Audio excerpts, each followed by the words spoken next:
Hello, everyone. Thanks for joining us. Today, we're back with historical fiction and romance writer Rachel Fordham. Hey, Rachel, Hey. thanks for joining us. Hi, thanks for having me. Great to have you back. And today, I want to discuss publishing with you. So, let's talk a little bit about your publishing journey. Could you walk us through your experience working with agents and editors to get published? Yeah, absolutely. So I'm going to preface it by saying that I am an outlier. So a lot of people's experiences are not going to be like mine. I decided that I was going to write a book, but I had no formal training. I'd never been to a writing conference or anything. So I wrote a book and then I thought, oh, I actually did this. So I decided to write another one. And when I finished that one, it felt like it was like too good to just have sitting on my computer. And so I was sort of like, what do I do now? And so I went to lunch with a writing friend who didn't know I was a writer. And I said, so if somebody wrote a book, what would they do next? And she said, well, they would query an agent. I went home and I Googled what it meant to query an agent because I didn't even know what that meant. And I wrote a letter and I sent it out the next day and I got requests for full manuscript. So that's very much not typical. Like, absolutely respect the people who for 5, 10 years are querying and trying to find someone who is interested. And so that was not my experience. My experience was that very quickly I had an agent. So there are people who survive the slush pile. If you hear of it and think nobody will ever get out of that, I did. So I just picked one of the agents and started working with her, and we had a really good I have so much respect for her. She was wonderful. She launched my writing journey. She believed in me from the beginning. I did discover as time went on that she seemed more passionate about my first book than some of my later ones. And so at one point I did switch agents, and it was everything was amiable. It was all handled really, really well. We still are great friends. And so I guess that was sort of an interesting part of my journey. But then they found my publisher, and then I did 5 books with them, and then I switched publishers, and I'm now with a different one. So that's sort of the short version of my writing journey. What else can I tell Yeah, you about it? no, that's great. And could you tell us maybe one of the biggest hurdles that you faced throughout the publishing journey? Yeah. So I think specifically as far as like with agents, which I think was the original question, like I said, with my first agent, she was very passionate about my first book, and she didn't normally represent what I was writing, and so it was out, but she just loved this first book. And then I discovered that with later books, that she just didn't have quite the same passion for them, and yet my editors were buying them. And so I wanted someone who felt really passionate about them, but I'm sort of like one of those really loyal people. Like I don't break up with people. I mean, I'm married, but like, I wasn't the one who ever, I always wanted to make everything work.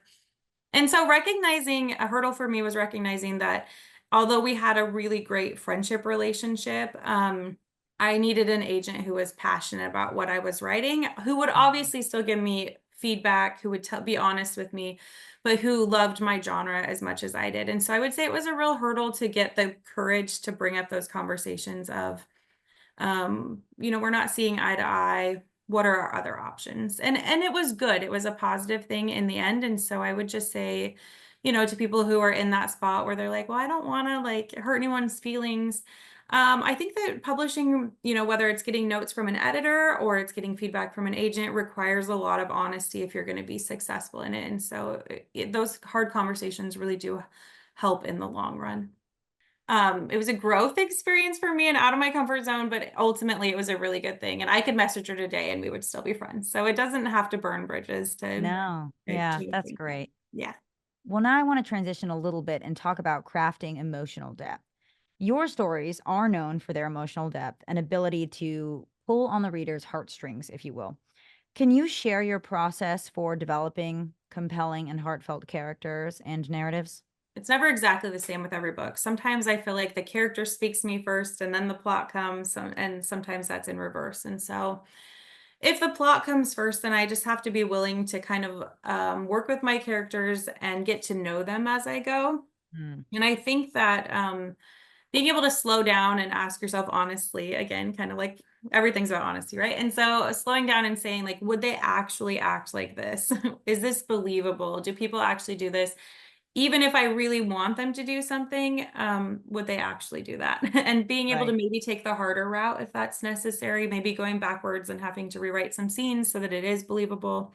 So I think that that's important because a lot of times we want to rush, we want to make people do things that later you're going to read reviews where they say it's just not believable. So I think Mhm. slowing down, I think putting yourself in their shoes, I think pulling from your own experience. Like I have never done the same things as my characters, but like channeling like like say the book has to do with grief. Like I haven't felt their grief, but I know what my grief felt like. So can I put that Mm. into the characters? Or I know what, I don't know. So like pulling from my own emotional experience, even if that requires a little bit of vulnerability for me, has been key to that. But I am also willing to do draft after draft after draft if I don't feel like it's resonating because it's really, really important to me that my characters are believable and that they like hit the right notes so that people feel what I want them to feel. And sometimes that requires a lot of drafts and a lot of hearing the feedback that it needs more work and then putting in the work. Right. And how much would you say that your own life, and not just you, because I know you touched on that a little bit already, but the people around you and your surroundings and kind of the characteristics and personalities of those you know, how much do they play into your story? So kind of like I said earlier, I think that you see some themes that come from my life. Like it's not uncommon for me to have like a child in need or something in a as a side character in a book or that to be part of a plot line. And I think that that's because I'm a foster parent and I just feel really deeply for that cause. And so, like, so there are pieces of myself that are legitimately worked in, but a lot of it is just like, there's never been someone that I have specifically said I am basing this character off of. But when I feel like I get stuck, ever with a character, then I will sit with it and think like, well, what would so and so do? It might not Mm, be what I would do. What would they do? And so in sort of a mosaic type of way that it's pulled from a lot of life and I think that's really good. I mean, because we can go, what would we do? And it helps us to make our characters feel like real people. right. And I want to talk a little bit about the genre specific challenges.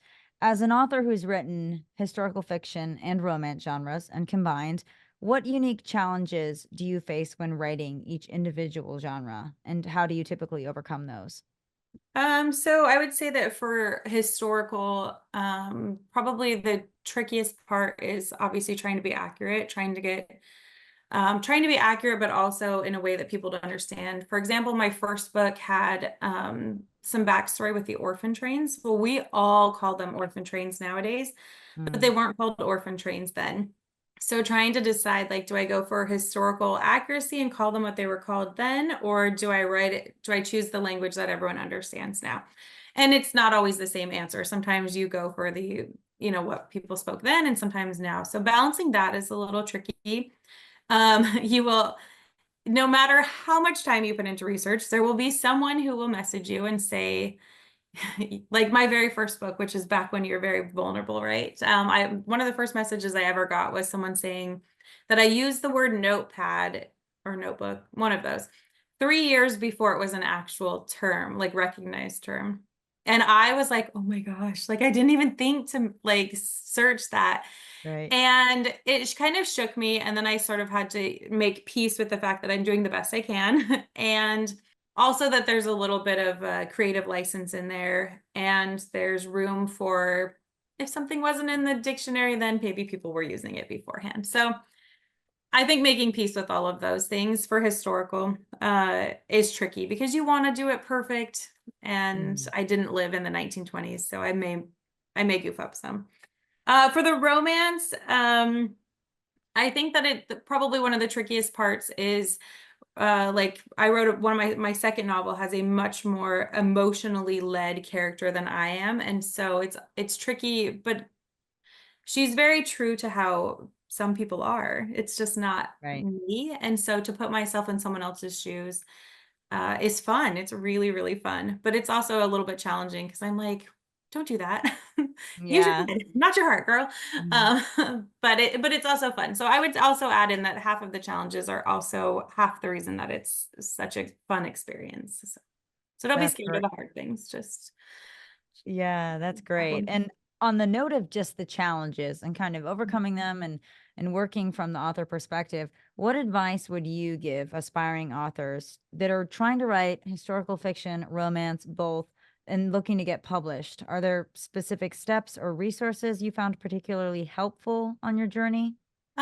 So I'll just hit a couple things. I would say if you're at the stage where you just want to write a novel and you haven't, like, get from point A to point Z, make sure you have a story there, worry about editing it later. It's so empowering to think, I got to write the end, even if it needs a ton of work. And so I think that once people realize that they can write the story and they can write the entire story, it's just the biggest confidence boost. And so I would say stop editing and write the story and edit it later.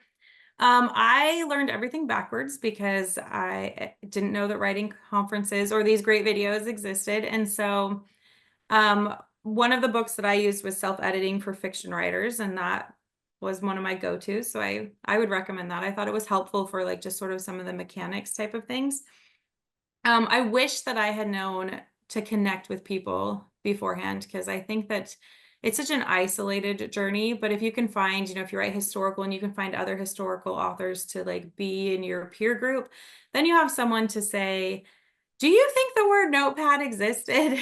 and ask. And so I think if you can build your circle of people, it will not only make it more fun, but you will well, it will make it more fun, but it will also just give you resources, and they will provide resources that will make the whole journey more successful too. Well, thank you, Rachel. That was great insight on publishing and writing historical fiction. Thank you for having me. It was great. That's all the time we have for today. Thank you, everyone, for tuning in to today's interview with historical fiction and romance writer Rachel Fordham. Be sure to check out our website for more videos. Wishing you all a fulfilling and successful writing journey.